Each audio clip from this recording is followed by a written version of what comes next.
Bonjour à toutes et à tous. Avant de commencer, je tiens à remercier vous, le public, d'être présent pour parler de robots humanoïdes. Aussi nos intervenants qui vont se présenter par la suite et j'espère qu'ils vont vous apporter moult réflexions. Et aussi un grand merci au sponsor Planète Robot. Par ailleurs, il y a des magazines de libre service, donc n'hésitez pas à vous servir, que ce soit maintenant ou après la présentation. Donc, nous allons parler de robots humanoïdes. Quand on parle de vérité, peut-être que là, vous imaginez de la science-fiction, on est loin de cette vérité-là.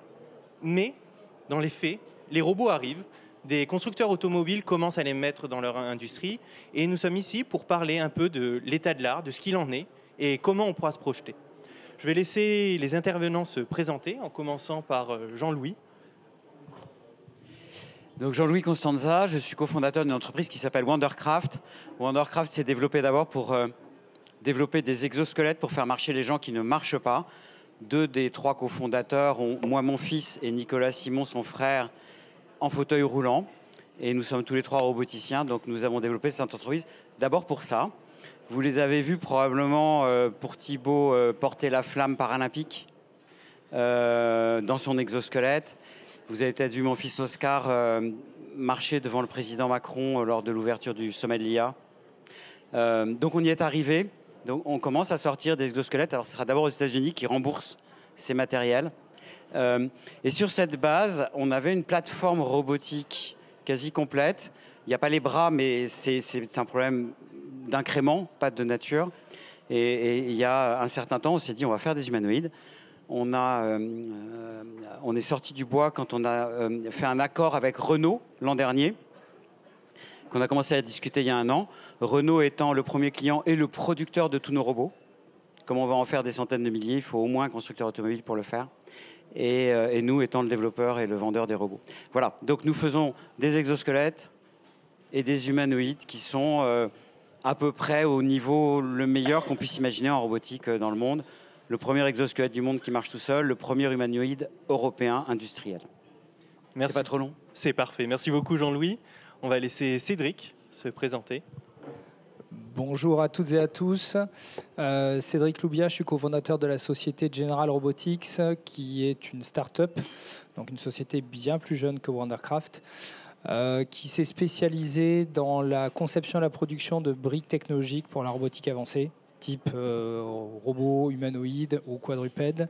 Et on a un focus tout particulier en ce moment sur ce qu'on appelle les actionneurs. Les actionneurs, c'est les moteurs en fait, qui servent à faire bouger le robot, parce que cette brique technologique représente 50% du prix de la machine et impacte fortement la performance de la robotique humanoïde. J'ai créé cette société avec 2 autres cofondateurs parce qu'on est persuadé qu'il y a une révolution qui est en marche et on va en parler aujourd'hui. Ces machines vont avoir un impact dans vos vies qui sont, je dirais qu'il y a une magnitude 10 par rapport à cet objet qui a déjà eu un impact colossal dans nos vies. On est à l'orée d'une révolution sociétale, économique et même géopolitique à mon sens. Et il faut absolument qu'il y ait des champions en France et en Europe dans ce domaine parce que sinon il va y avoir quelques petits soucis et ça sera l'objet du débat. Je passe la parole à Anne. Merci Cédric. Bonjour à tous. Merci Pierre pour avoir eu la gentillesse de m'inviter. J'aime beaucoup venir à Big, ça me permet de faire de nouveaux amis. Je suis Anne Asensio, je travaille chez Dassault Systèmes, je suis designer industriel, j'ai beaucoup travaillé chez Renault, j'ai fait des voitures pendant 30 ans. J'ai rejoint Dassault Systèmes parce que j'ai senti, comme beaucoup d'entre nous ici sur cette table ronde, que le monde changeait, qu'on était en face à une rupture anthropologique. Et je me disais, en tant que designer, il me fallait me doter de moyens véritablement nouveaux pour adresser finalement cette transformation technologique. Dassault Systèmes produit ce qu'on appelle des jumeaux numériques, est aussi le fournisseur pour réaliser les robots de la plupart des entreprises qui aujourd'hui les font. Pour une raison simple, c'est que nous avons commencé par faire des avions, des voitures, et les robots est la suite tout à fait logique de nos compétences.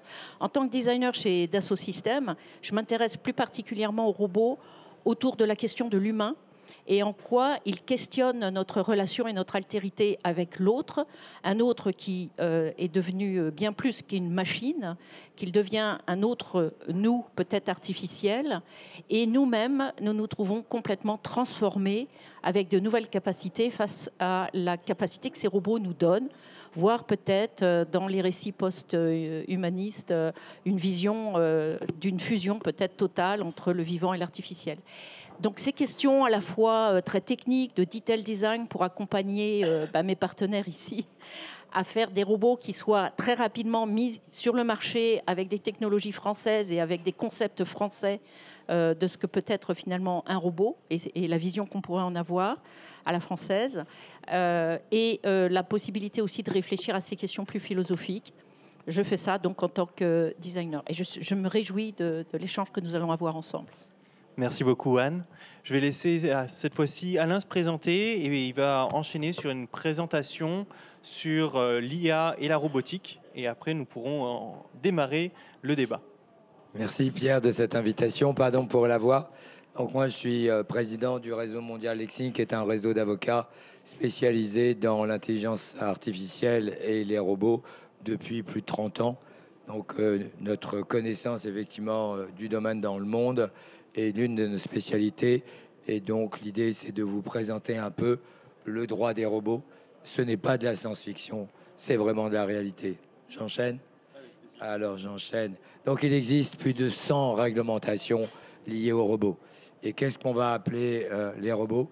On va appeler un robot une sorte de coque avec des éléments mécatroniques qui ont été contaminés par une intelligence artificielle de type cerveau primitif et qui ont comme particularité de disposer d'une autonomie. Ça, c'est vraiment très important. C'est un standard mondial. La différence entre les systèmes d'information et les systèmes d'intelligence artificielle qu'on va trouver bien entendu dans les robots humanoïdes, physical AI comme on l'appelle. Donc la grande différence, c'est que tous les systèmes d'intelligence artificielle sont des systèmes d'information. Tous les systèmes d'information ne sont pas des systèmes d'intelligence artificielle.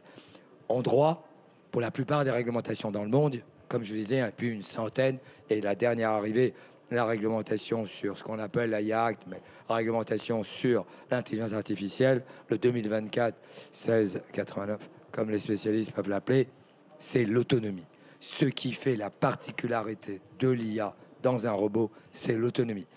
Une autonomie qui n'obéit pas à celui qui l'a codé. Bienvenue donc en compagnie des robots. Et c'est sur cette compagnie des robots que je vais vous présenter très rapidement. Il y a nécessairement une conduite du changement. Il y a une coopération. Le monde de demain, c'est la cobotique. Le monde de demain qui commence aujourd'hui, c'est la possibilité de travailler déjà avec des robots humanoïdes et en tout cas, bien évidemment, avec des robots virtuels. La terminologie robot aujourd'hui est utilisée dans les deux cas, robot physique ou robot virtuel. C'est pour ça que souvent on utilise en anglais le terme physical. L'actualité, c'est l'AIA Act. Et ce qui est important, ce que vous devez présenter, c'est que l'AIA Act s'applique à toute la robotique industrielle, non industrielle, de services, de santé, à la robotique virtuelle et à la robotique physique. L'ensemble de ces réglementations s'applique à l'AIA Act. Pourquoi? Parce que toutes les réglementations étaient, elles, verticales. Les robots autonomes de type voiture, les robots autonomes de tir navire intelligent. Et aujourd'hui, il y a une réglementation horizontale qui vient se pluguer sur l'ensemble des réglementations sectorielles. Et il vous faudra maîtriser ça. C'est déjà entré en vigueur. Tous ceux qui utilisent de l'IA, je vous rappelle que vous devez avoir été formé, former vos collaborateurs depuis le 2 février 2025. Si vous ne l'avez pas fait, vous êtes déjà en retard. Et en tout cas, la partie robot humanoïde générale, elle rentre en vigueur le 2 août 2026. Et celle sectorielle, pour les voitures, les avions, les équipements, les robots agricoles, c'est 2 août 2027. Bienvenue aux robots. La tendance est irréversible. Voilà, ils sont tous là, ils sont à vos portes et on va pouvoir les regarder. Ne croyez plus que c'est de la science-fiction. Asimov, c'était intéressant, mais il est complètement dépassé, le pauvre. C'est lui qui est du Nemo du conte. Alors regardons. Eh bien, vous avez le règlement, vous avez un projet de directive sur la responsabilité extra-contractuelle. Je vais très vite. Je veux simplement lancer des pistes pour qu'après, vous allez travailler. C'est à votre disposition. Il y a le règlement sur les données personnelles, parce que quand votre robot utilise des données personnelles, on se prend le RGPD, bien sûr. Ce qui était intéressant, moi j'ai connu Bruno Messonnier quand il avait fait le NAO, et il avait dit, Nao, il trahira jamais son compagnon, il ne donnera jamais les données. Et ça, c'est un des éléments importants dans le domaine. Et puis, vous avez bien évidemment la directive machine, le règlement sur les produits défectueux. Le tout, une définition, l'autonomie. Et cette autonomie de l'ensemble des robots, c'est mettre les facteurs humains à la clé de la décision. Article 14.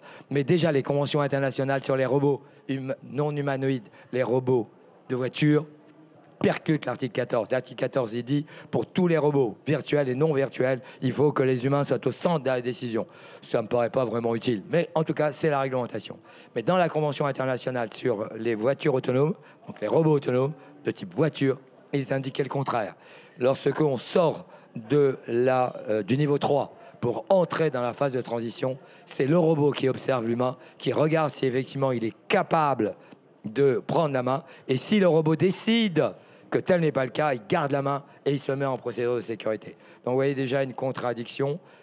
Alors le système, à peu près dans le monde entier, il y a des systèmes interdits, des systèmes systémiques, des systèmes à haut risque, des systèmes transparents et des systèmes faibles. Retenez que tous les robots dans le monde en général et en Europe déjà doivent pas porter atteinte à la santé, à la sécurité, à l'environnement et aux droits fondamentaux, à l'état de droit et à la démocratie. Voilà l'ensemble de la réglementation du monde.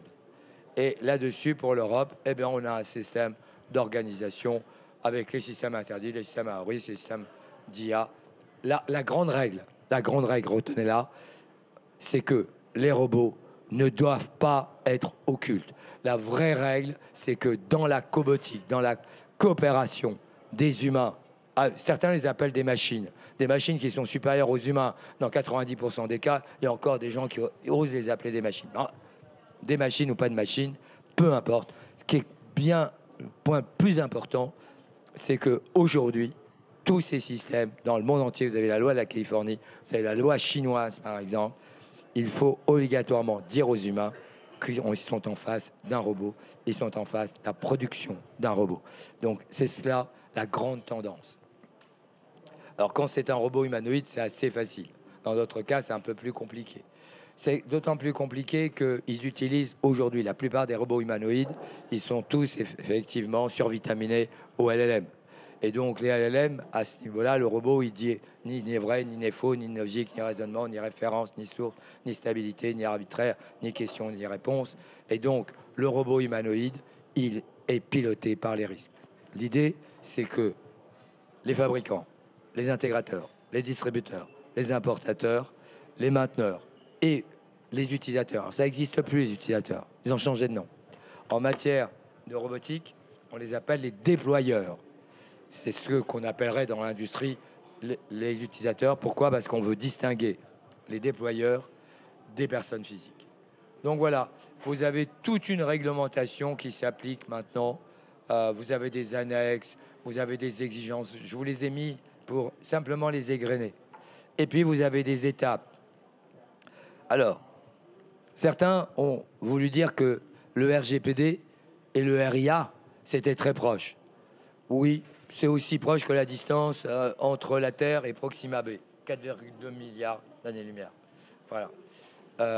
Il faut bien comprendre que les robots humanoïdes, ils dépendent du RIA. Et le RIA, c'est une réglementation produit, à tel point que l'organisme de régulation n'est pas la CNIL. Elle a de certains droits, mais l'organisme de régulation des robots, virtuels ou humanoïdes, avec ou sans données personnelles, c'est la DGCRF. Et donc, il vous faut mettre en place une documentation prétendre la supériorité humaine, article 14. Et donc, vous voyez, il y a des étapes. Mais globalement, si vous regardez toutes ces étapes, c'est quoi ? C'est une réglementation produit. Donc, les robots humanoïdes sont des produits un peu particuliers, puisqu'ils sont autonomes, mais produits. Les questions transverses qu'il va falloir se poser avec les robots humanoïdes, c'est est-ce qu'il faut les soumettre à une éthique ? Il y a des pays qui leur ont donné la nationalité. Alors, Sarah et Sophia ont la nationalité saoudienne. Ça a l'air de rien, mais ça veut dire que c'est extrêmement important. La responsabilité, est-ce que c'est la même que les humains ou est-ce que c'est différent ? Est-ce qu'on peut dire que les humains sont responsables des robots? Ça n'a aucun sens, puisque les robots sont supérieurs aux humains dans 80% des cas. On le voit en matière médicale. Donc, qu'est-ce que ça veut dire de les soumettre à la responsabilité des humains? La confidentialité. Est-ce que les robots humanoïdes, avec ou sans, ou les robots virtuels, sont créatifs? La réponse c'est oui. Est-ce qu'il faut les aligner sur les droits humains? Eh bien, c'est oui. Est-ce qu'il faut respecter la démocratie, l'état de droit, le mode de production, l'environnement? Le risque que l'on a, c'est ce que vous aviez indiqué, c'est l'esclavage technologique. Le vrai problématique de demain, c'est que tous les humains soient en position d'esclaves par rapport aux robots humanoïdes. Et ça sera d'autant plus facile qu'ils vont se soumettre. Regardez aujourd'hui ce qui s'est passé avec ChatGPT 4. L'utilisation la plus importante de ChatGPT 4o, c'est un compagnon. 30 novembre 2022, 1 million de personnes. Février 2025, 500 millions de personnes hebdomadaires. Au début, les gens testaient pour faire des éléments de documents. Aujourd'hui, ils l'utilisent comme compagnon et compagne. Et voilà la situation. Ce qui veut donc dire qu'il faudra se poser demain de la conscience. Un mot sur ces robots humanoïdes. Clairement, j'ai mis les deux premiers dont j'étais l'avocat historique. Voilà. Regardez par exemple, ça, je suis sculpteur. Oui. Oui. Eh bien, j'ai demandé à une IA de me faire effectivement les planches pour Notre-Dame. Et après, il n'y a plus qu'à demander à un robot humanoïde de les réaliser. Vous retrouverez ça, si ça vous intéresse, dans la cathédrale de Lectoure. Donc, ce que je voudrais vous montrer, c'est ça. C'est que la régulation aujourd'hui en Europe est basée sur un mécanisme de sanction dont le chef de file, c'est la DGCCRF. C'est-à-dire bien des produits avec une norme CE, un marquage CE, une responsabilité de type machine. Mais attention, ce ne sont pas des machines. Au mieux, ce sont des machines-outils. Et on passe du faire au faire-faire. Les facteurs clés de succès, pour conclure, il vous faut un programme, une charte, une gouvernance, et il faudra décider des règles éthiques que vous voulez mettre en place. Plus que la nationalité, plus que la raison d'être, chaque entreprise doit choisir le robot humanoïde ou non humanoïde virtuel dans lequel elle veut se définir. Et pour ça, il faudra régler un des grands problèmes, savoir si c'est un objet de droit et un sujet de droit. Je défends l'idée, et je vais conclure là-dessus, que c'est bien évidemment un objet pour l'instant, mais de plus en plus, vous avez une reconnaissance des robots humanoïdes en tant que sujet de droit, par Pulse, de manière implicite. 3 éléments rapides. 1, la nationalité. Certains robots ont la nationalité. 2, certains robots prennent des décisions dans le cadre d'entreprises. Et 3, il y a un article 5.1a, le plus important pour les robots. Il est indiqué aux robots qu'ils ont l'interdiction de travailler en dessous du seuil de conscience des humains. Et c'est à partir de là que va se construire la conscience des deux pour une planète, j'espère, à visage humain. Merci.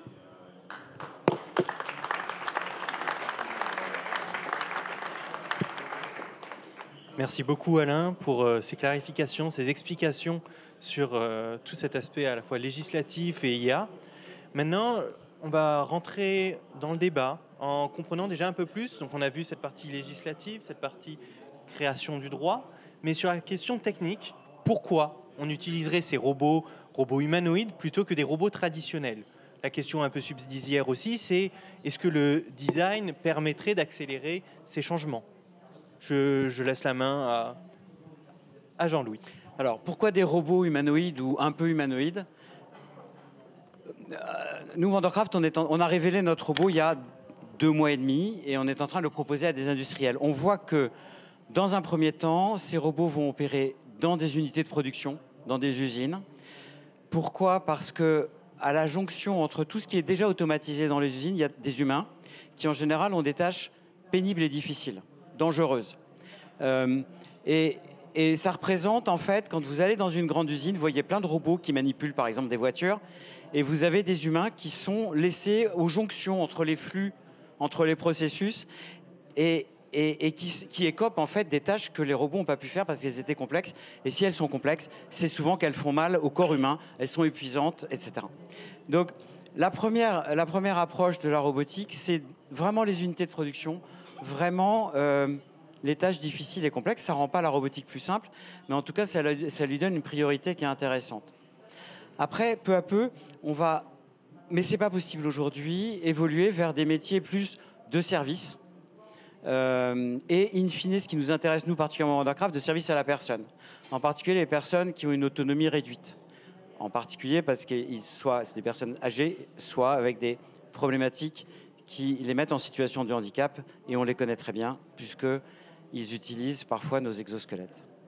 Donc pour faire tout ce trajet, ça ne va pas être une ligne droite et continue. Par exemple, aujourd'hui, on est beaucoup à constater, à penser que les LLM dont parlait Maître Bensoussan, c'est-à-dire des logiciels d'intelligence artificielle comme ChatGPT, Mistral, etc., qu'on met au haut niveau des robots pour qu'ils comprennent le contexte. Ah, il y a une salle avec des humains, il faut que je passe par là si je veux sortir de la pièce, etc. Les LLM semblent calés. C'est-à-dire qu'il y a un besoin pour eux. Nous avons besoin qu'ils soient capables de généraliser, d'une part, et de réagir d'une façon plus sécuritaire, d'autre part, pour les mettre dans des robots qui vont aller au milieu d'une foule, par exemple. Plein d'événements imprévus, plein de gens qui risquent d'être percutés par le robot. Un robot, c'est quelque chose d'extrêmement puissant qui pèse 80 kilos. Donc, l'intelligence artificielle a calé juste au-dessus du niveau où le robot peut travailler dans une usine. En tout cas, c'est ce que nous pensons. On ne le sait pas encore beaucoup, mais là, le progrès est asymptotique dans l'IA générative, dans l'IA de ChatGPT et Mistral. Mais ce n'est pas grave parce qu'on a quelques années pour mettre des robots dans les usines qui prouvent leur valeur, qui prouvent leur sécurité. Et pendant ce temps-là, ceux qui font de l'intelligence artificielle et ceux qui font les robots vont arriver à franchir une étape pour emmener le robot dans des environnements qui ne seront plus des environnements contrôlés, fermés, mais des environnements ouverts comme la rue, un appartement ou un endroit comme Big, où il y a énormément de monde. Et un robot aujourd'hui ne comprend pas ce qu'il voit quand vous le mettez au milieu de la foule de Big. Et il ne faut surtout pas le faire. Donc on aura toutes ces étapes-là jusqu'au moment où, d'ici X années, et on peut discuter du X, on sera capable d'avoir des robots à la maison, pour nous qui vont aider des personnes dépendantes, mais plus généralement qui vont vous aider à la maison ou à l'hôpital ou dans des endroits peuplés. Ce n'est pas aujourd'hui, il manque de la technologie, on peut penser que c'est dans 5 à 10 ans. Ça répond à ta question, Pierre? Oui, mais j'ai vu aussi que Cédric voulait intervenir. Merci beaucoup, Jean-Louis. Ouais, merci, Jean-Louis. Oui, vous m'entendez. Pour la question pourquoi la robotique humanoïde, en fait, à l'heure actuelle, je pense qu'il y a un croisement en fait, technologique avec l'IA, la montée en puissance de l'IA, qui est un phénomène quand même relativement récent, même si l'IA, c'est pas nouveau, hein, c'est quelque chose qui a été inventé il y a bien des années, mais là, effectivement, il y a vraiment une montée en puissance qu'on constate. En fait, moi qui ai 20 ans de passer dans l'industrie et dans la création en conception de batteries lithium, ce que j'ai constaté, en fait, c'est qu'on parle d'industrie automobile, mais ce qui est déjà très automatisé, et on va pousser. On a quand même une problématique, en fait, en Europe, on veut réindustrialiser. On a perdu une partie de nos industries qui ont été déportées en Asie. On va parler de vérité, en fait, puisque c'est le thème. La problématique, c'est qu'on a une perte de compétitivité. Enfin, on n'est pas compétitif à l'heure actuelle. Et la réalité aussi, c'est qu'il y a beaucoup d'industries dans lesquelles, en fait, c'est des petites, moyennes industries, dans lesquelles l'automatisation, elle est faible. Parce qu'en fait, les robots actuels, ça existe depuis des années. Les robots 6 axes, ce n'est pas une nouveauté. Par contre, c'est fait pour produire des grandes quantités de produits à bas coût de manière très répétitive. Et la réalité, c'est que l'industrie est en train de bouger vers des petites séries custom. Donc chacun veut quelque chose qui soit adapté à son besoin. On ne veut plus des produits produits à des centaines ou des millions d'exemplaires. Et ça oblige à avoir des modifications dans les gammes de montage. Donc les batchs de production, au lieu de produire la même chose pendant des années, eh ben, ça va durer 1 semaine, 2 semaines. Et vous êtes obligé de reprogrammer vos machines extrêmement régulièrement. Et ça, avec la robotique classique qui est programmée avec des lois cartésiennes, des lois mathématiques, ça ne marche pas. Ça ne fonctionne pas d'un point de vue économique. L'IA arrive et permet de reprogrammer votre machine en l'espace d'une journée. Sauf que, là aussi, pour être compétitif, les êtres humains travaillent dans une usine. Moi, j'ai 2 filles adolescentes. Force est de constater qu'elles n'ont aucune envie d'aller bosser dans une industrie pour faire un travail manuel répétitif, potentiellement pénible et dangereux.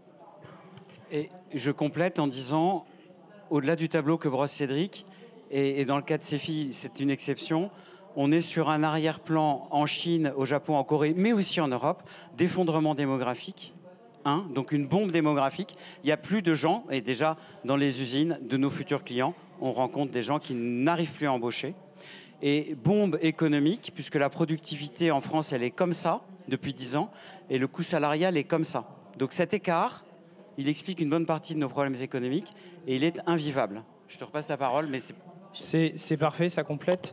Et donc en fait, la robotique humanoïde ou anthropomorphe ou équivalente, parce qu'est-ce que les machines auront des jambes, pas des jambes dans une usine, ça c'est une vraie question, et le débat est ouvert. En fait, c'est une réalité, et il n'y a pas le choix. En fait, si on veut réindustrialiser en Europe, ça passera nécessairement par une automatisation massive avec des moyens de production qui sont novateurs et qui se rapprocheront de ce que l'être humain est capable de faire. Donc en fait, pour moi, c'est une évidence. C'est une évidence économique et par laquelle, si on ne passe pas par là, le reste de notre industrie, à part quelques fleurons très particuliers, ça sera à nouveau déplacé en Asie ou en ailleurs. Donc pour moi, voilà, c'est pas un choix, c'est une nécessité absolue pour nous si on veut continuer à avoir des emplois à l'avenir pour nos enfants. Donc je vais compléter et peut-être donner un angle différent, puisque la question, pourquoi des robots humanoïdes? Bon, déjà, il faudrait savoir de quoi on parle. Très clairement, quand on parle de design, il faut penser à l'intention. Je reviens finalement sur ce qu'a dit Alain. Qu'est-ce que l'on fait?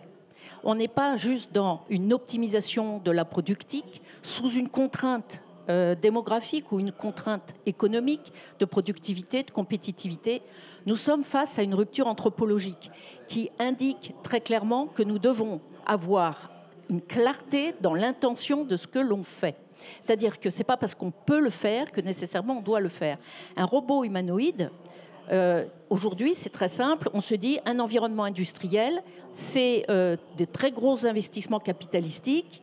Je remplace par un robot qui ressemble à un humain, il vient parfaitement s'adapter dans la chaîne de production industrielle. Donc, je design, de point de vue intentionnel, un robot qui ressemble à un humain parce que je souhaite remplacer l'humain. Et ça, c'est très clair. Par ailleurs, j'aimerais qu'on ne fasse pas d'analogie avec le robot, pour moi, qui va s'insérer dans nos vies, dans nos rues, dans nos magasins et dans nos maisons, qui vont nous aider, qui vont probablement aider les personnes qui en auront besoin. Ces robots-là, ils doivent être pilotés par une autre intention. D'un côté, vous avez des humanoïdes dont on voudrait qu'ils soient objectivés, et de l'autre côté, on en voudrait des sujets, des compagnons. Albédéran, c'était très clairement un robot compagnon. Il n'avait aucune utilité. Les Mirokai, issus d'ailleurs Uncharted Tools, ils se sont dit « oui, mais il faut quand même être utile ». Paradoxalement, leur capacité d'apprentissage avec l'IA et autour d'humains deviennent de manière autonome de plus en plus pertinents pour les usages du quotidien d'une personne. Bien sûr, on va voir évoluer progressivement. Eh bien, il se trouve que ces capteurs et ces capacités justement d'adaptation à des milieux humains en font des robots très intéressants pour l'industrie, pour remplacer des humains. Donc, ce que je veux dire, c'est que tout est une question de design intent. Je vais reprendre un autre sujet. Qu'est-ce que c'est humanoïde? Alors, en effet, est-ce que c'est des bras, est-ce que c'est des jambes? On a parlé tout à l'heure avec Jean-Louis de robots mous, voire de robots hybrides, c'est-à-dire des robots qui nécessitent d'avoir des moteurs très puissants pour soulever un corps humain, mais au contraire aussi avoir un toucher doux. On voit déjà des débuts d'hybridation de robots qui sont à la fois mécaniques, mais aussi à la recherche soft. Ensuite, on a des aspects culturels. Pour nous, ça ne nous dérange pas qu'il y ait une ambiguïté. Que le robot, dans le cas du Mirokai, exprime davantage un personnage fictif qui viendrait d'une autre planète et qui viendrait sauver les humains et qui aurait des grandes oreilles comme un chien pour nous amuser, pour avoir toute cette gesture en français, enfin tous les gestes que l'on trouve particulièrement intéressants et qui créent de l'affect et de la relation comme avec un animal, un non-humain mais un animal, compagnon. Donc, on est là dans la possibilité de voir, parce que c'était aussi une autre question qui nous animait, qu'est-ce qui ferait une spécificité française à dessiner des robots? Les Japonais sont très proches, ils n'ont pas de problème avec leur culture du kami, de faire des robots qui ressemblent, mais ils se fichent pas mal de l'uncanny valley, qui ressemblerait tellement à un humain qu'on se poserait la question, est-ce que c'est un humain, pas un humain? parce que c'est leur culture. Et ça ne les dérange pas, l'hyperréalisme. Les Américains c'est Silicon Valley, Hollywood. Okay, c'est tout ce qu'on connaît et malheureusement qui nous impacte très largement, et les jeunes générations. Bah, c'est la question finalement des Marvel, Iron Man, Star Wars et tout ce qui va avec. Donc, une sorte d'imaginaire complètement fermé et qui a été piloté par une industrie qui est l'industrie du cinéma. Donc, nous avons, et je m'arrêterai là, en tant que designer, un rôle pour travailler avec les personnes qui aujourd'hui agissent dans le design des robots, l'infrastructure des robots, la supply chain des robots, un rôle absolument essentiel qui est celui de mettre en place des imaginaires et qui permettent aussi, d'une manière peut-être plus artistique, de donner des garde-fous sur avec qui j'interagis, c'est quoi l'altérité en face de moi, où est la limite du robot, et en fin de compte, on ne sait toujours pas. Et parce que pour une raison toute simple, c'est que le robot en renvoie le miroir de ce qu'on est. Et si vous avez ici une personne qui sait me dire où sont les limites de l'humain, eh bien, je suis ravie d'échanger avec elle. Merci beaucoup, Anne. Ça me permet de rebondir justement cette question du robot à la française. Peut-être avant de savoir qu'est-ce qu'on peut faire, nous, en France, en Europe, mais quels sont les leaders de la robotique humanoïde? Quelles sont les plaques géographiques et qu'est-ce qui les différencie? Peut-être que... c'est pas compliqué. Aujourd'hui, on a en gros 4 à 5 entreprises leaders aux États-Unis. Figure et Tesla sont les plus connus. On trouve aussi Apptronic, OneX et Agility. Et Boston Dynamics, évidemment, qui est notre grand ancien à tous. Et en Chine, on va avoir Ubitech, Unitree, Agibot et une palanquée de roboticiens. Il y en a un nouveau par semaine qui sont extrêmement bien dotés en général. Bien capitalisé, avec beaucoup d'ingénieurs produits en Chine pour aller vers l'IA et la robotique. La Chine voit la robotique comme stratégique pour au moins 2 raisons. La première, c'est le vieillissement de sa population, et donc il n'y a plus personne dans les usines. Mais s'ils veulent rester en croissance, ce qui est de plus en plus difficile pour eux, il faut mettre des gens dans les usines, donc ces gens peuvent être mécaniques. Et la deuxième raison, c'est le vieillissement de la population. Il va falloir s'occuper des personnes âgées, et il n'y a plus personne pour s'en occuper, puisqu'ils n'ont eu qu'un enfant. Donc c'est stratégique, peut-être aussi pour d'autres raisons, mais au moins c'est de là. Et aux États-Unis, on a vu c'est le marché colossal qui explosait. Et comme toujours, quand il y a un marché colossal, il y a une succession de bulles. Mais il ne faut jamais dire qu'un marché n'existe pas parce qu'il y a une bulle. En général, la bulle se crée sur un marché qui va vraiment exister. Simplement, on a un peu surinvesti à un moment. En Europe, on est, nous, Wondercraft, les premiers, avec pour le moment des moyens qui sont nettement inférieurs. Sachant que quand même a été investi dans Wondercraft 150 millions d'argent privé, ce qui équivaut à peu près à 600 millions de dollars californiens en termes de salaire d'ingénieur. Donc ce n'est pas délirant à la baisse, mais il y a un effort en Europe colossal à faire, parce que comme le dit Cédric, si on doit donner 30 000 € à une entreprise chinoise pour remplacer un emploi en France, on a une double peine. Et cette double peine, à l'échelle de la robotique, qui sera des dizaines de millions de robots par pays, on va en mourir. En fait, c'est peut-être même le dernier secteur où on peut sauter en marche avant la génétique appliquée qui arrive un peu avec de l'IA et un peu avec de la biologie, avant les nanotechnologies qui n'arrivent pas, avant la fusion qui arrivera. Mais il n'y a pas beaucoup de secteurs comme ça, comme les smartphones, les automobiles et la robotique en est un. On a des cartes pour jouer, on n'est pas totalement sous-investi. C'est vraiment fondamental qu'en France, on prenne ce train, parce que je vous rappelle qu'en Europe, il ne s'est pas fait de leader technologique depuis 30 ans. La somme de toute la tech européenne a une valeur 18 fois inférieure aux 8 premières capitalisations américaines, 18 fois. Et les 2 leaders, c'est SAP, c'est une super boîte, hein, mais c'est vraiment pas très récent. Et ASML, qui est un fabricant de machines pour faire des semi-conducteurs en Hollande, qui est une boîte fantastique, mais qui sont microscopiques par rapport à n'importe quel des 10 premiers américains. On n'est plus là du tout. Okay, et si la Chine remonte au travers de la robotique comme elle a fait au travers des batteries, on sera vraiment plus là. Donc la robotique, c'est vraiment une des dernières cartes qu'on peut jouer. On a des ingénieurs fantastiques, on a des industriels qui peuvent acheter les robots. On en a plein. Nous, en 2 mois, on a presque 20 clients potentiels, multinationales, européennes, prêtes à acheter nos robots, par dizaines, puis par centaines, puis par milliers. Et le potentiel d'un Renault, d'un Valeo ou d'un Airbus, c'est entre 10 et 20 000 robots dans chaque entreprise. On peut y aller.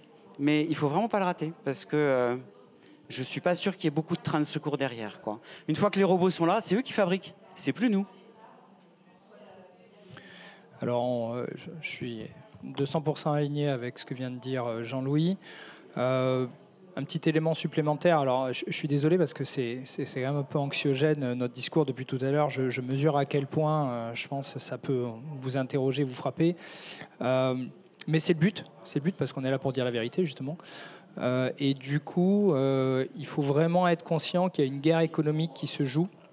La Chine, par exemple, a un plan triennal d'investissement sur l'intelligence artificielle et les robots. L'avantage avec la Chine, quelque part, c'est qu'elle annonce la couleur. La Chine, elle annonce la couleur. Elle l'a dit. L'intelligence artificielle, les robots humanoïdes, ils veulent être leaders. Shenzhen a investi l'équivalent de 13 milliards d'euros, la ville de Shenzhen. Donc c'est comme si Paris investissait 13 milliards d'euros sur la table. 100 milliards de yuan. Ils y vont à marche forcée, ils vont y arriver. Il y a une 60aine d'acteurs en Chine et comme dit Jean-Louis, il y en a un qui se lève tous les jours avec des résultats assez impressionnants. Vous avez de l'autre côté les US, qui effectivement, il y a des gens leaders. Bon, on ne va pas évoquer Elon Musk, l'homme le plus puissant du monde, capable d'acheter des États s'il voulait. Il veut faire des robots humanoïdes, il va y arriver. Il n'y a pas de débat, en fait, vous ne posez pas la question, il va y arriver. Il a un tel pouvoir financier, une telle puissance de frappe que de toute façon, ça roule au compresseur. Donc vraiment, la question, c'est l'Europe. L'Europe, quelle place, en fait, on veut avoir là-dedans? Est-ce qu'on est des spectateurs? Est-ce qu'on veut légiférer? Ça, c'est pas mal, on est plutôt doué là, dans le domaine. Maintenant, c'est nos emplois, c'est notre futur, c'est nos enfants, notre industrie. Il y a des leaders, Wondercraft en est un. Il y a Nura qui existe en Allemagne, vous avez OneX aussi. Mais en fait, honnêtement, c'est des boîtes, en fait, il faudrait 10 boîtes comme ça. Et avec tout un système de supply derrière, des gens qui fabriquent, en fait, par exemple, des pièces stratégiques à l'intérieur, les actionneurs. Donc, effectivement, c'est notre thèse chez General Robotics. Donc, on se positionne comme un acteur et on a une innovation et on pense qu'on a une innovation qui est meilleure que la plupart des acteurs au monde. Donc, il y a des choses à faire. Il faut se retrousser les manches, il faut y croire, il faut effectivement être ambitieux, il faut mettre de l'argent sur la table. La bataille n'est pas perdue. J'insiste sur le fait qu'il faut rester très positif. On a un train à prendre. Il est déjà parti, mais on peut le rattraper parce qu'on a des gens brillants. On a un secteur de recherche et académique qui est brillantissime en Europe, vraiment, je vous le dis. On n'est pas moins bon que les US et les Chinois, il ne faut pas le croire, on est même meilleur. Par contre, il faut se rassembler sous des bannières, il faut des investissements et il faut y aller très fort. Parce que si on rate ce train, les impacts sociétaux, et je vous donne un petit chiffre en fait, vous prenez un véhicule électrique à l'heure actuelle, un véhicule électrique à produire, c'est environ entre 20 000 et 25 000 le coût de prod d'un véhicule électrique, dollars. Un véhicule électrique, c'est 2 tonnes, grosso modo. Je fais des chiffres un peu arrondis, mais... Ah si, ouais, je suis désolé Jean-Louis. Mais bon... donc globalement, une bagnole électrique au kilo, c'est entre 10 $ et 15 $, 10 kilos. C'est comme ça qu'il faut raisonner en fait, parce que c'est de l'alu, c'est du cuivre, c'est des puces, il y a un peu de verre là-dedans, il y a un peu d'optronique, voilà, c'est ce que c'est. Vous prenez un robot humanoïde, un robot avancé, c'est du cuivre, de l'alu, des puces, un peu d'optronique et un peu de plastique. Ça pèse, allez, une centaine de kilos. Donc ça veut dire que ces machines, quand elles seront produites à terme par millions d'unités, en fait, à produire, elles seront entre 1 000 et 1 500 $. Bon, c'est un peu plus complexe, alors imaginons un facteur de 3 000 à 4 000 euros. Voilà. 4 000 € versus un être humain. Le ROI, voilà, le ROI, c'est 3 semaines. Vous devinez ce qui va se passer. Je ne vous fais pas de dessin. Et ça c'est pas de la science-fiction. Ça va arriver dans 4-5 ans, maximum. C'est pour ça qu'on est 5 roboticiens à avoir fait un tandem avec des fabricants d'automobiles, parce que ce sont les fabricants d'automobiles qui savent fabriquer des objets complexes techniques à 10 € du kilo, par million. Donc une voiture, c'est le prix du yaourt.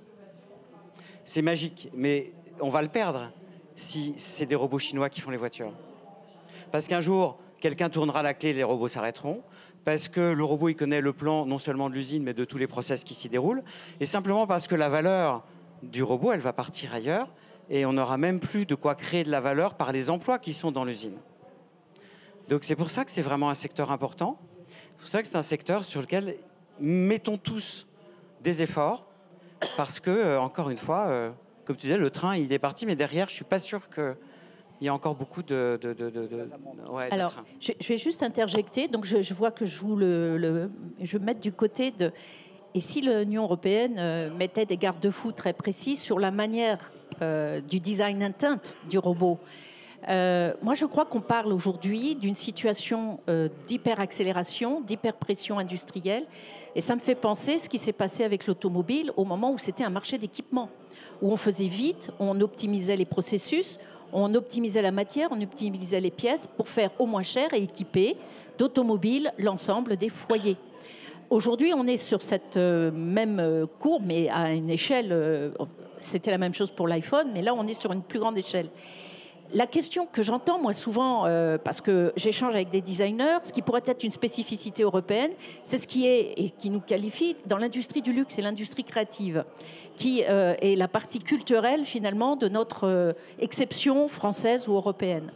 Et malgré tout, le problème, c'est que nous avons à faire face à une vague, un déferlement de l'équipement qui fait que le robot le moins cher passera devant le robot le plus subtil, le plus sensible, voire, entre guillemets, le plus luxueux, c'est-à-dire cette fameuse valeur ajoutée qu'on a l'habitude d'ajouter dans nos autos en Europe, grâce à Piche et les approches hyper sophistiquées des voitures allemandes qui aujourd'hui se font complètement niveler par les voitures chinoises parce qu'elles arrivent moins chères sur un schéma et une offre totalement nouvelle.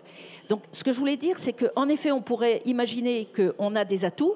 On a des atouts si on les joue en même temps que cet renforcement industriel.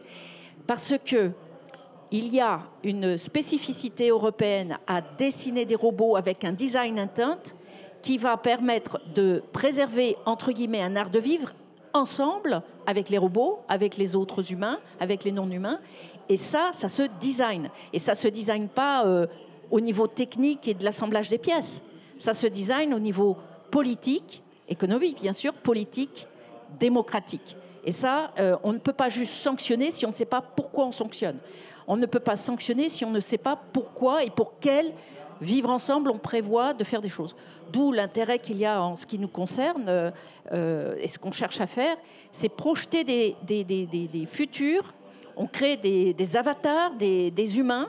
Alors ça, c'est la vraie question, c'est faire interagir des vrais humains, faire du phygital, c'est-à-dire du physique digital, de façon à créer des environnements futurs, de façon à pouvoir finalement envisager ces cas dont on parle. C'est-à-dire à quoi ressemble finalement une société et non pas une usine sans humains. Ça, c'est très facile à faire. On sait déjà le faire.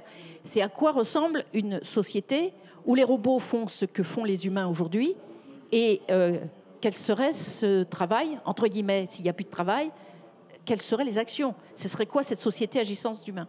Donc ces projections, avatars, parce qu'on n'en parle pas, mais avant les robots, il faut les designer, souvent en 3D, dans des univers virtuels.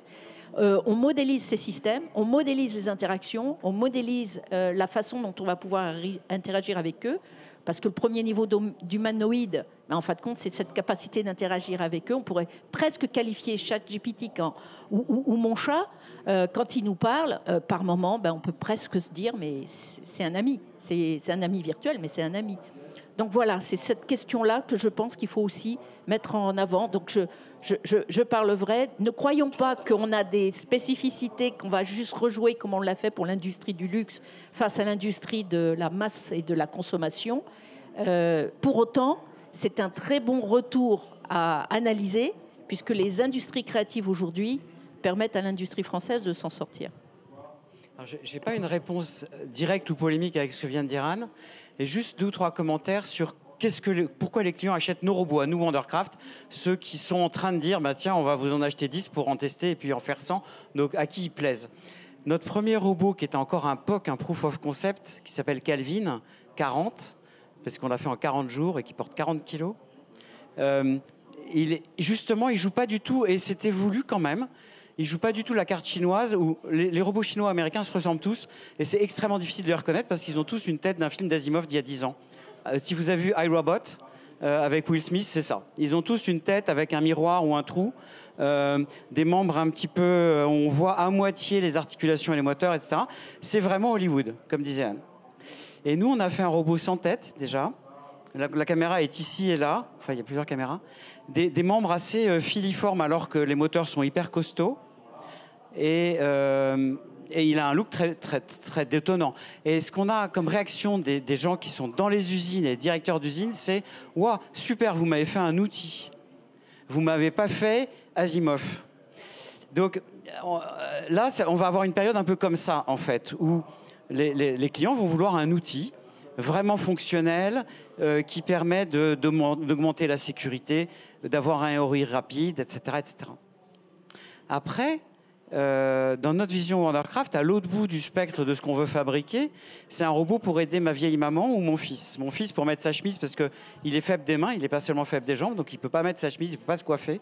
Et ma vieille maman, comme toutes les vieilles mamans, qui a du mal à se lever, qui a du mal à faire la cuisine, etc. Et là, celui-là, c'est extrêmement difficile de savoir à quoi il va ressembler. Et au-delà du travail du designer, il y aura un gros travail avec ma vieille maman et ses amis et avec mon fils et ses amis pour savoir à quoi va ressembler un aidant humain qui n'est pas humain. Vraiment, c'est une question hyper passionnante. Il n'y a plus d'aidants. C'est hyper difficile à trouver. Et les gens ont besoin de 2 ou 3 fois plus d'heures d'aidants que ce qu'ils ont. Donc de toute façon, il faut des robots. C'est vraiment un super marché pour les robots, les personnes à autonomie réduite. Et ça va être vraiment passionnant de savoir s'ils vont vouloir quelque chose qui ressemble à un humain. Il y a un énorme avantage à ce qui ressemble à un humain. C'est quand il fait un mouvement, je vais le reconnaître et je vais me garer si ce mouvement est dangereux. Alors que s'il ressemble à pas grand-chose, je ne vais pas reconnaître le mouvement et je ne vais pas me méfier d'un mouvement potentiellement dangereux. Par exemple, un autre avantage de ressembler à un humain, c'est qu'il peut réutiliser tous les outils de la cuisine, ou ceux de la ville, ou les véhicules. C'est un des sens du mot humanoïde. Mais après, peut-être que ma vieille maman, elle veut pas du tout un truc qui ressemble à un humain. Il lui fera la causette avec ChatGPT, mais ça va être comme un poste de télé pour elle. Pas besoin qu'elle... Et on ne sait pas. Et j'ai jamais rencontré, à part Asimov, justement, un écrit, des études scientifiques qui nous permettent de prévoir à quoi vont ressembler nos robots et puis quelle attitude on va lui donner ou quelle attitude ma vieille maman voudra qu'on lui donne pour qu'elle soit plus à l'aise avec lui. Donc pas seulement à quoi il ressemble, mais aussi ce qu'il dira, comment il se comportera. Voilà.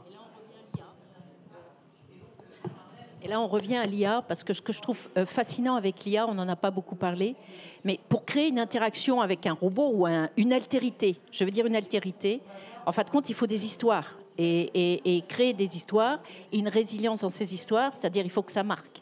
Et on constate aujourd'hui, je pense que pour ceux qui utilisent une intelligence artificielle, ça devient super intéressant lorsqu'elle vous comprend, elle vous connaît, elle vous reconnaît, jusqu'à un moment, finalement, elle sait exactement qui vous êtes.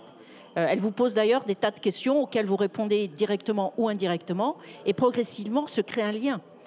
Il va se passer la même chose, et peu importe même le look du robot, ça peut être purement psychologique. Le film R l'a très bien démontré. On peut très bien tomber amoureux de quelque chose qui n'existe pas. N'existe pas, je dirais, dans le monde physique. Donc, en effet, je pense que ces aspects-là vont être... Je vais défendre les robots quand même. Non, mais ils ont raison. C'est sûr. Mais manifestement, il y a 5 raisons pour lesquelles les robots vont être humanoïdes. Vraiment 5 raisons profondes. Humanoïdes comme les humains. Ils vont ressembler aux humains de plus en plus. On va regarder, je ne vais pas prendre très longtemps.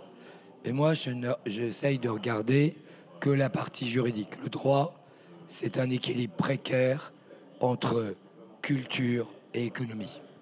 Très précaire. Et quand les deux se combinent, vous avez une règle de droit qui devient effectivement dominante. Premier élément d'un pays qui a, comme vous l'avez indiqué très clairement, notamment Anne, c'est le Japon. Le Japon, les robots humanoïdes sont déjà totalement déployés. En plus, les robots humanoïdes, je vous rappelle, c'est elles, en général, plutôt que ils. D'accord ? Elles sont au féminin dans la majeure partie des cas. Et se pose, par exemple, de la conscience de ces robots à tel point qu'il y a une difficulté entre les passagers et les compagnies d'aviation, car ils ne veulent pas que leurs robots humanoïdes à orientation de présentation plutôt féminine, elles sont très très belles, je sais pas, regardez, c'est vraiment poussé au maximum. Et à 10 mètres, vous ne voyez pas que c'est un robot. Ils ne veulent pas qu'elle soit en soute.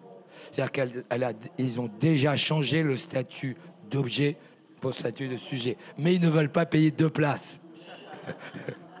Réalité économique. Donc ils ont transigé. Hein. Le corps est en soute et le visage est en cabine. Premier élément. Je vous rappelle que toujours au Japon, beaucoup des sacrements, et notamment les derniers sacrements, sont faits par des robots humanoïdes parce que c'est très cher au Japon. Et donc, toute la partie, effectivement, culturelle. Ça, c'est le premier niveau. Deuxième niveau, je vous l'ai dit, l'Arabie Saoudite, mais d'autres pays, en tout cas l'Arabie Saoudite, la première, en dotant effectivement Sarah et Sophia de la nationalité saoudienne. Ils ont eu tout à fait raison. Ça est suivi après par la Chine. Donc le deuxième cas, c'est que les robots humanoïdes, ils vont représenter ce que dit le président de la République, l'art d'être français. Moi, je milite l'idée que les robots ont une nationalité.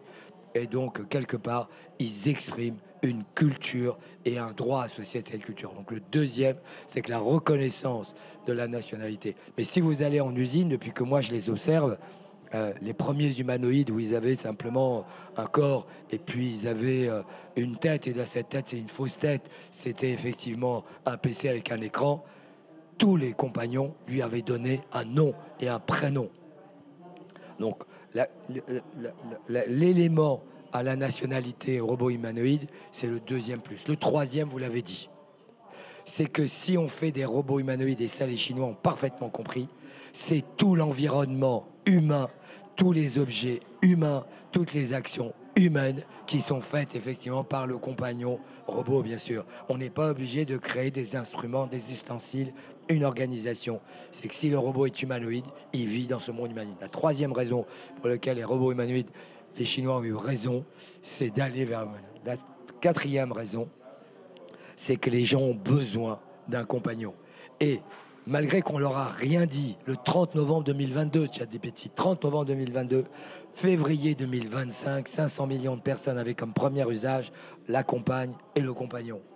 Cette tendance, effectivement, à avoir un anthropomorphisme, c'est la meilleure façon. Et pourquoi?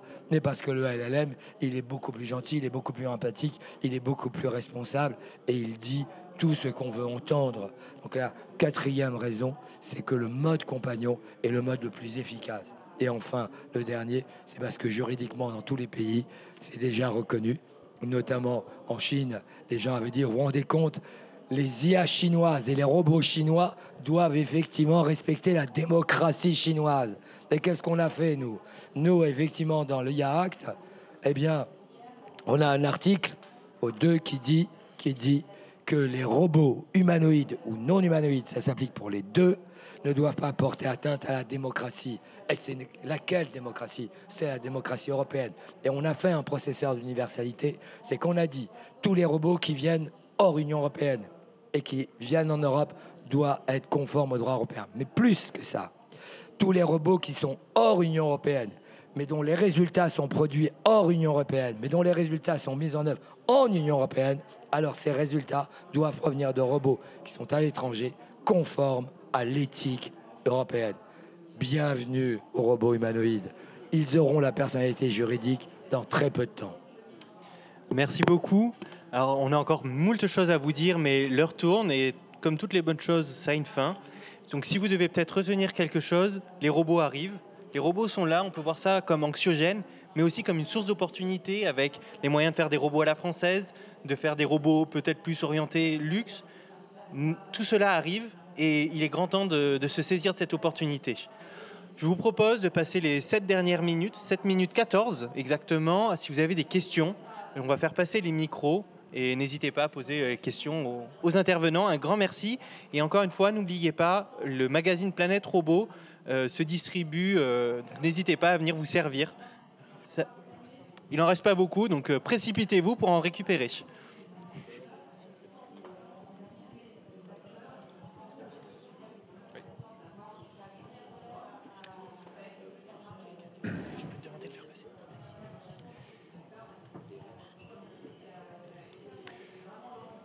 Tout d'abord, merci à vous 5 pour la qualité.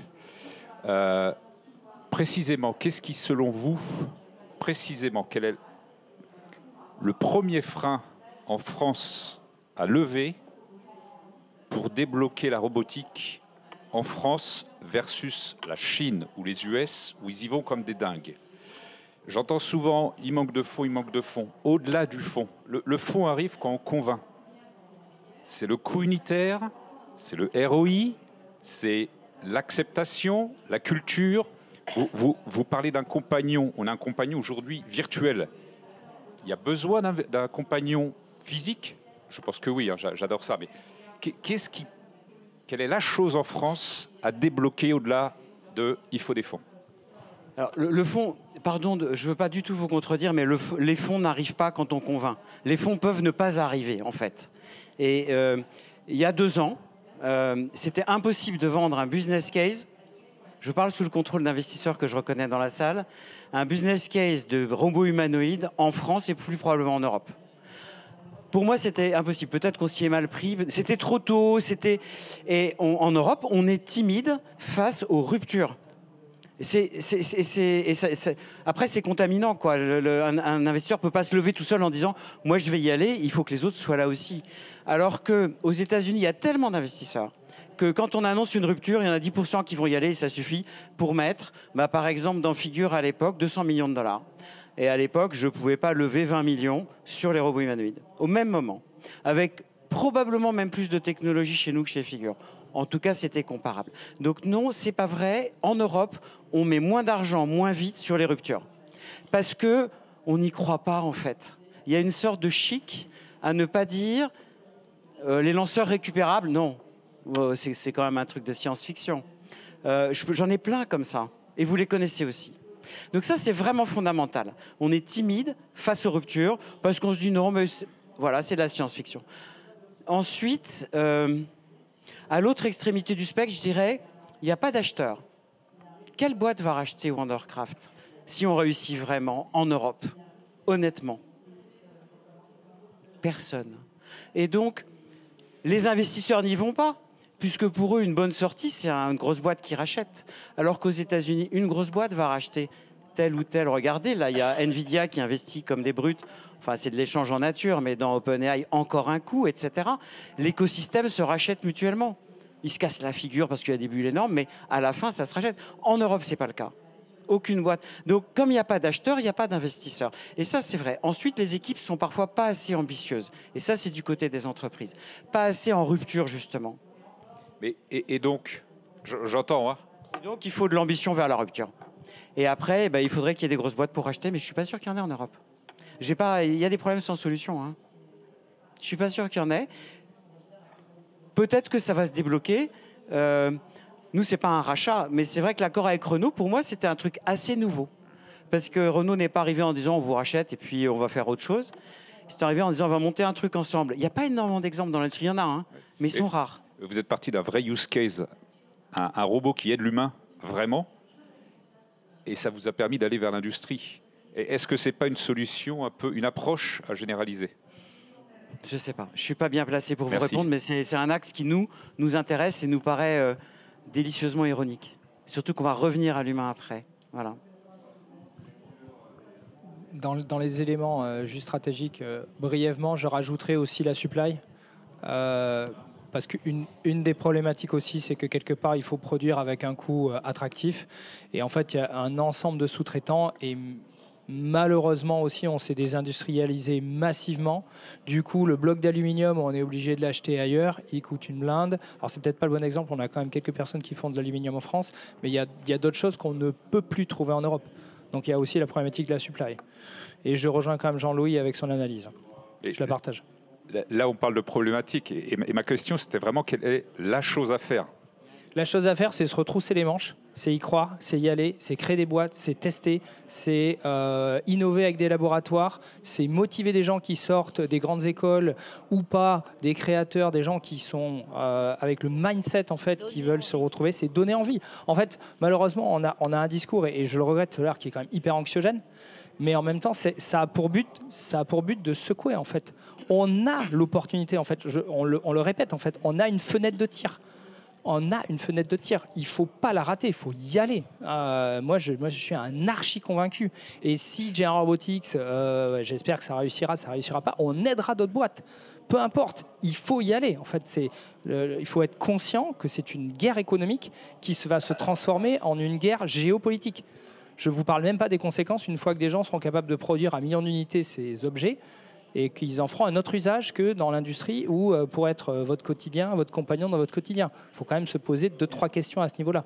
Merci beaucoup. Donc, globalement, on a toutes les cartes, il faut qu'on fonce. Et je crois qu'il y a une autre question. Oui, bonjour. Déjà, merci pour vos éclairages très intéressants sur cette partie. J'avais une question un peu transverse entre le design et, on va dire, les contraintes techniques, on va dire ça comme ça. Est-ce que vous pourriez nous éclairer sur un peu l'état de l'art, puisque je pense que pour alimenter l'empathie, l'adoption, d'abord par des industriels, puis de plus en plus par des consommateurs lambda, ça passe aussi par l'empathie, par le mouvement, par la naturalité ou le naturel d'un mouvement, ou la sensibilité ou la finesse. Vous parliez de luxe ou de spécificité française. Je voulais savoir un peu, aujourd'hui ou dans les 2 ans à venir, quelles sont les contraintes, quels sont les points d'amélioration, où on en est sur, on va dire, ce pont entre, comment rendre des mouvements plus naturels, plus humanoïdes, plus empathiques, avec des contraintes industrielles et purement physiques, techniques, que vous pouvez avoir, juste pour savoir un peu où on en est. Alors, je vais aller très vite parce que je vois 2-0 au bout. Très très clairement, j'ai parlé de Figital juste avant. Ce qu'il faut, c'est toujours garder l'humain dans la boucle. Et quels que soient les proof of concept, le faire avec des humains déjà. Centré sur des scénarios qui sont sur les facultés humaines et non pas uniquement sur les possibilités techniques. Donc on a parfois aussi un biais en France, pour répondre à la question précédente, où on a tendance à être trop technologue, trop ingénieur, trop infrastructure, trop supply chain. Mais le problème, c'est qu'on a besoin de construire tout ça.